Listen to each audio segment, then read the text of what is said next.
Hello friends, welcome to our channel. Today lecture is based upon periodic table part number 2nd. One video has been already uploaded to my channel. If you want to see, the link was given in description. You can see by the clicking on that. तो आज हम लोग discuss करते हैं periodic table के बारे में।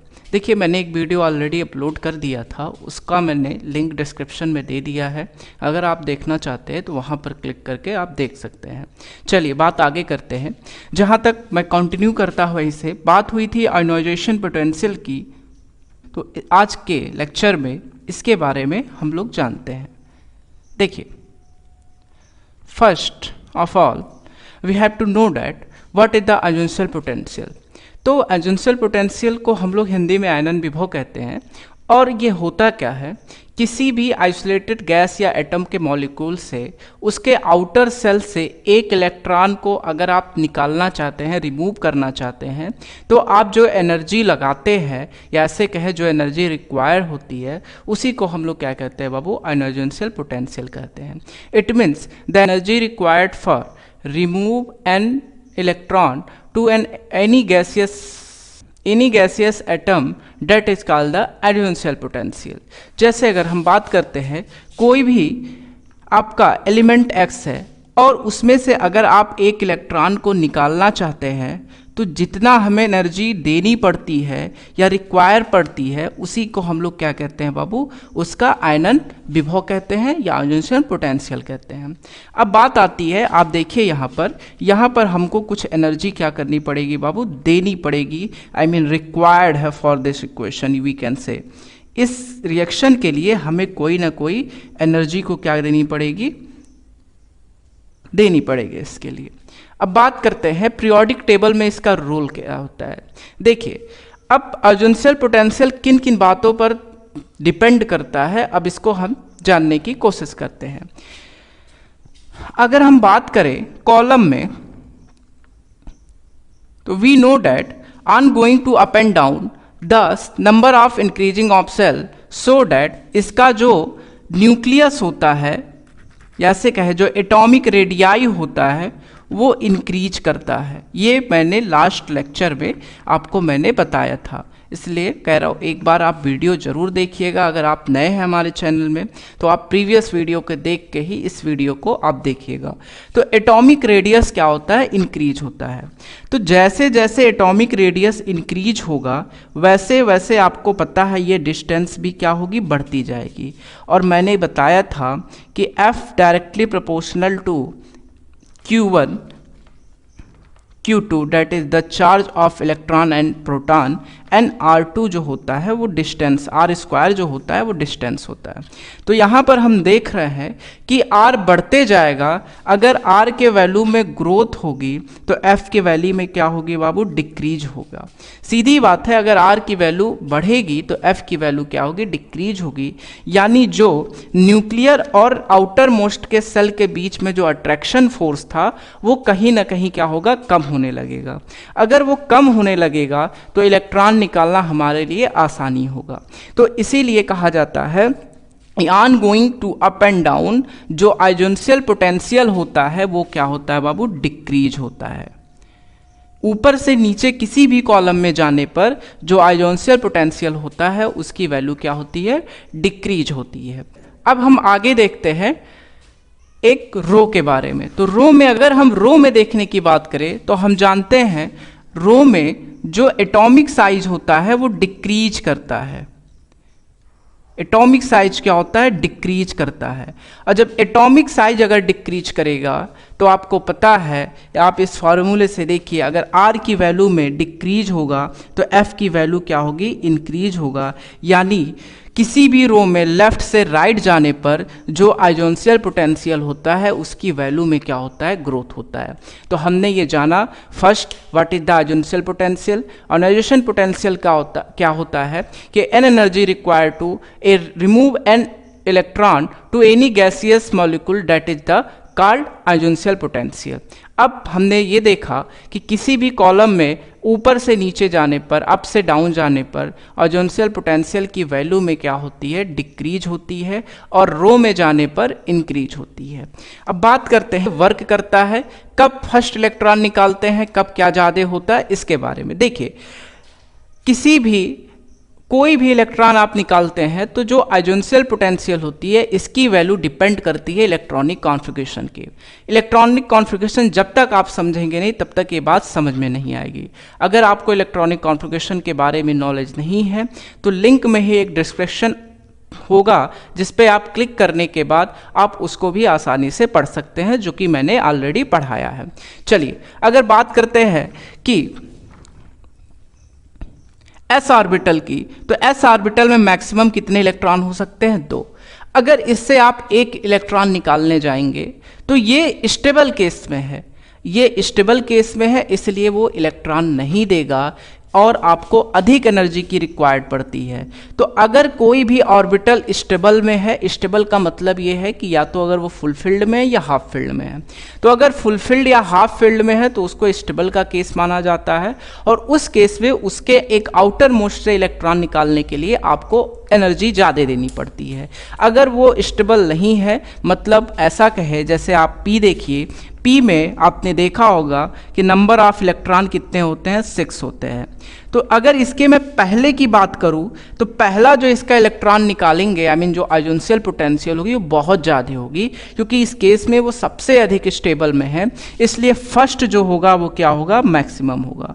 जैसे ही इसको हम रिमूव करते हैं एक इलेक्ट्रॉन को, तो हम देखते हैं इसमें जो इलेक्ट्रॉन बचते हैं वो कुछ इस प्रकार बचते हैं। तो हम देख रहे हैं कि अब ये स्टेबल नहीं है, ना तो ये फुल फील्ड का कंडीशन है ना तो ये हाफ फील्ड का कंडीशन है, तो सेकेंड वाला मिनिमम होगा। थर्ड वाला देखिए, जैसे ही सेकंड वाला मिनिमम करेंगे तो इसमें जो इलेक्ट्रॉन बचेगा वो एक और रिमूव हो गया तो ये बच जाएगा, और थर्ड वाला सबसे मिनिमम होगा, आई मीन इससे भी क्या होगा बाबू, मिनिमम है, आई मीन हम 2 बार मिनिमम लिख दे रहे हैं। इसलिए ऐसा होता है क्योंकि वो चाहता है कि एक अगर इलेक्ट्रॉन निकल जाएगा तो अगर एक इलेक्ट्रॉन निकल जाएगा तो हम ऑलरेडी क्या होंगे, स्टेबल हो जाएंगे, इसीलिए वो आसानी से क्या करता है, एक इलेक्ट्रॉन को निकाल देता है। और जैसे ही अब नेक्स्ट इलेक्ट्रॉन निकालेंगे, आई मीन फोर्थ इलेक्ट्रॉन निकालने जाएंगे, तो हम देखेंगे कि अब फिर से ये हाफ फील्ड का कंडीशन आ गया, और जैसे ये हाफ फील्ड का कंडीशन है ये एक स्टेबल कंडीशन है, और इस केस में हमको एनर्जी की ज़्यादा रिक्वायर्ड होती है। तो ऐसा हम नहीं कह सकते हैं कि फर्स्ट इलेक्ट्रॉन की ऑर्गेनाइजेशनल पोटेंशियल ज़्यादा कम होती है, फर्स्ट की ज़्यादा होती है, सेकंड की कम होती है, ऐसा कोई रूल नहीं है। आप ऑर्बिटल के अकॉर्डिंग आप बताते हैं कि ऑर्गेनाइजेशनल पोटेंशियल फर्स्ट की ज़्यादा होगी या सेकंड की ज़्यादा होगी या थर्ड की ज़्यादा होती है। चलिए अगर अब आगे बात करते हैं कि तो पहले हम ये जानते हैं कि इलेक्ट्रॉन एफिनिटी होता क्या है। जिस प्रकार ऑर्गेनाइजेशनल पोटेंशियल में हमने देखा कि एक इलेक्ट्रॉन रिमूव करने के लिए जितनी एनर्जी की रिक्वायर्ड होती है उसे हम लोग क्या कहते थे, ऑर्गेनाइजेशनल पोटेंशियल कहते थे। सिमिलरली यहाँ पर एक इलेक्ट्रॉन को इंटर कराने के लिए जितनी एनर्जी रिलीज होती है उसे हम लोग कहते हैं electron affinity. To enter an electron to any gaseous molecule या और atom to liberate the energy that is the electron affinity. मतलब किसी भी गैसियस एटम में एक इलेक्ट्रॉन को इंटर कराने के लिए जितनी एनर्जी रिलीज होती है या लिबरेट होती है उसे हम लोग उसका इलेक्ट्रॉन एफिनिटी कहते हैं। जैसे अगर कोई एलिमेंट एक्स मान ले तो उसमें एक इलेक्ट्रॉन को इंटर कराना है, तो जो बनेगा, आई मीन जो फॉर्म होगा, तो सबसे पहले वो एक एनायन बनेगा, और उस केस में एक एनर्जी को क्या करेगा बाबू, रिलीज करेगा। कुछ एनर्जी को क्या करेगा, वो रिलीज करेगा। तो इस केस में हम कहते हैं कि वो उसका क्या है, इलेक्ट्रॉन एफिनिटी है। इलेक्ट्रॉन एफिनिटी को हिंदी में इलेक्ट्रॉन बंधुता आई थिंक कहते हैं। तो इलेक्ट्रॉन बंधुता आपको समझ में आया होगा कि समझ में इलेक्ट्रॉन मतलब इलेक्ट्रॉन का बंधु, मतलब जो इलेक्ट्रॉन को अट्रैक्शन करे। अब बात करते हैं पीरियोडिक टेबल में इसका रोल क्या होता है। देखिए अगर हम बात करते हैं एक कॉलम में, तो we know that on going top to टू बॉटम जो इसका साइज होता है, रेडियाई जो होती है, उसमें क्या होता है बाबू, इंक्रीज होता है due to the increase of shell. चूंकि सेल बढ़ता है अप से डाउन जाने पे, इसलिए जो उसका साइज होगा वो भी क्या करेगा, इंक्रीज करता है। अगर किसी भी एलिमेंट ऊपर से, अगर कोई भी एलिमेंट है जिसका साइज अगर इंक्रीज कर जाता है, तो उस केस में जो इलेक्ट्रॉन एफिनिटी होती है वो क्या करता है, डिक्रीज होता है। अब रीजन क्या है इसका, इसको हम लोग समझने की कोशिश करते हैं। एक बार मैं अगेन रिपीट करता हूँ कि किसी भी कॉलम में ऊपर से नीचे जाने पर साइज इंक्रीज करता है, जिसके कारण उसकी जो इलेक्ट्रॉन एफिनिटी होती है वो क्या करता है बाबू, डिक्रीज करता है। देखिए, इलेक्ट्रॉन एफिनिटी मतलब होता है इलेक्ट्रॉन को इंटर कराना। अगर साइज बढ़ता जाएगा तो जो प्रोटॉन, जो न्यूक्लियस में जो प्रोटॉन था, यहाँ देखिए, जो न्यूक्लियस में जो प्रोटॉन था और आउटर सेल में वो एंट्री मारेगा, जो आएगा इलेक्ट्रॉन, तो इससे बीच के डिस्टेंस बढ़ता जाएगा, जिसके कारण डिस्टेंस बढ़ने से उसके बीच का अट्रैक्शन फोर्स कम होता जाएगा। इसीलिए हमको क्या होगा, कम एनर्जी देखने को मिलती है। इसीलिए कहते हैं उसके केस में इलेक्ट्रॉन एफिनिटी क्या होगा, डिक्रीज होगा। अगर यही साइज डिक्रीज करता है, तो अगर डिक्रीज करेगा ये छोटा होने लगेगा, और जैसे ये छोटा रहेगा तो उस केस में हमको इलेक्ट्रॉन एफिनिटी की वैल्यू बढ़ती नजर आएगी। दूसरी बात, इलेक्ट्रॉन एफिनिटी चार्ज पे भी डिपेंड करता है। अगर चार्ज की वैल्यू बढ़ती जाएगी, मैं फिर से कह रहा हूँ, चार्ज अगर बढ़ेगा, चार्ज अगर इंक्रीज होगा, तो इलेक्ट्रॉन एफिनिटी भी आल्सो क्या होगी, इंक्रीज होगी। रीजन क्या है, जैसे जैसे इसमें पॉजिटिव बढ़ता जाएगा और वैसे वैसे निगेटिव बढ़ता जाएगा, तो दोनों के बीच का अट्रैक्शन भी बढ़ता जाएगा। तो एक तरफ ये है कि अगर चार्ज बढ़ेगा तो इलेक्ट्रॉन एफिनिटी भी बढ़ेगी, दूसरी तरफ है अगर साइज बढ़ेगा तो इलेक्ट्रॉन एफिनिटी क्या होगी, डिक्रीज होगी। आई थिंक आपको हमारी ये बात समझ में आई होगी। चलिए, अब इलेक्ट्रोनेगेटिविटी और इलेक्ट्रॉन एफिनिटी में लगभग थोड़ा सा बस फर्क होता है। जहाँ पर मैं आपको बताऊं, इलेक्ट्रोनेगेटिविटी कहती क्या है कि किसी भी एटम के द्वारा इलेक्ट्रॉन को अपनी ओर अट्रैक्ट करने की जो टेंडेंसी होती है, दैट इज कॉल्ड इलेक्ट्रोनेगेटिविटी। और वहाँ पर क्या था, किसी भी एलिमेंट के द्वारा इलेक्ट्रॉन को गेन लेने के लिए जो एनर्जी रिलीज करती है उसे हम लोग इलेक्ट्रॉन एफिनिटी, तो वहाँ भी देख रहे थे इलेक्ट्रॉन को वो गेन भी कर रहा था, और यहाँ भी हम लोग देख रहे हैं वो इलेक्ट्रॉन को अपनी तरफ अट्रैक्ट गेन करने की टेंडेंसी अगर कोई एलिमेंट करता है तो उसे हम लोग क्या कहते हैं, इलेक्ट्रॉन नेगेटिविटी कहते हैं। अब दोनों में सिमिलरिटी एकदम सेम है। अगर पीरियड की जो कहानी वहाँ पर थी, यही पीरियड की कहानी यहाँ पे भी होगी। चलिए बात करते हैं। हमें मालूम है कि अप से डाउन जाने पे जो साइज होता है वो क्या करता है बाबू, इंक्रीज करता है। तो रीजन वही, अगर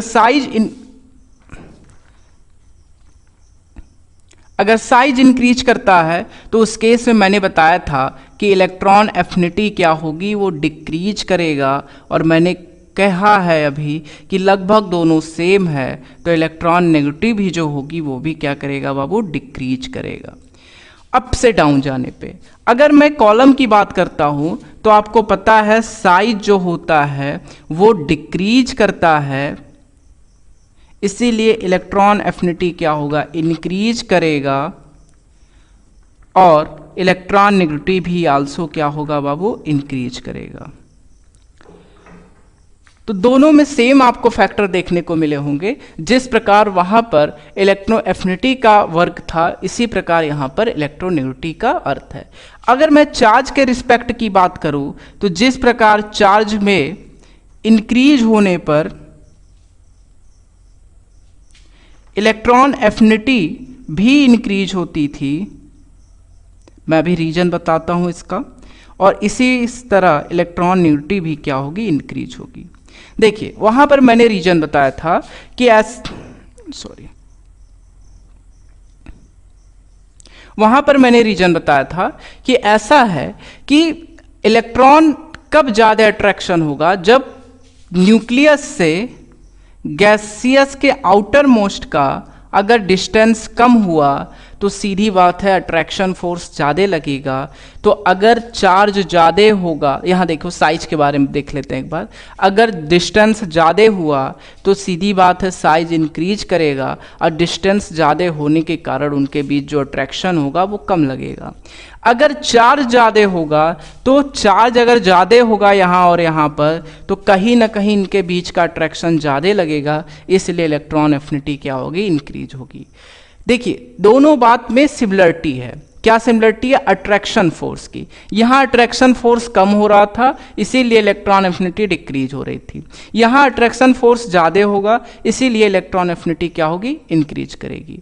और जिस प्रकार इलेक्ट्रॉन एफिनिटी का वर्क है, सिमिलरिटी आपने देखा इलेक्ट्रॉन नेगेटिविटी का भी वही अर्थ होता है।